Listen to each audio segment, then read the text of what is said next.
Hey Bear. The story of the famous sow and cub. If you're familiar with Brooks Falls bear camps, you should know this story.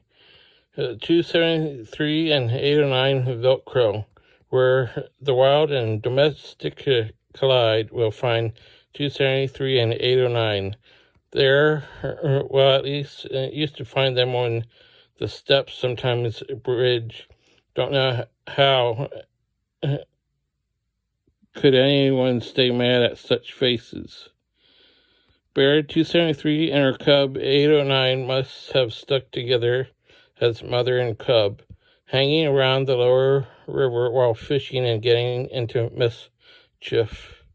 Happens with curious bears seen for the first time construction.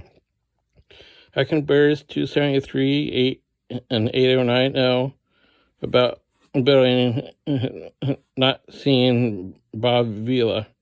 Probably can't get cable, so could only watch Woody Woodpecker, and now instruction manual on what else to do with wood.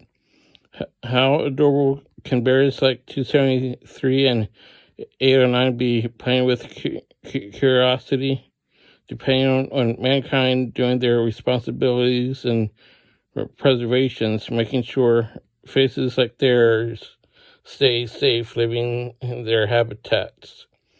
Why it's important to clean up everything not associated in the wild.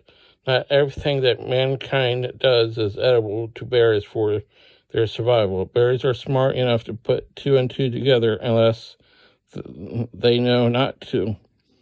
Big difference between watching from our homes and being in their homes. Leaving things in bears' homes could lead them into dangers unaware.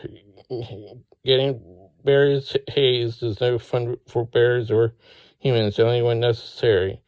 Don't know what happened to 809 since the split of 273 and 809 Velcro. Anything can happen, and any bear can show up at Brooks totally different. Could be watching a new bear or a bear like 809 returning. Thanks for watching and listening. Please like and subscribe, and remember, when you happen to be so lucky to visit these bears, remember to obey the rules. Thanks.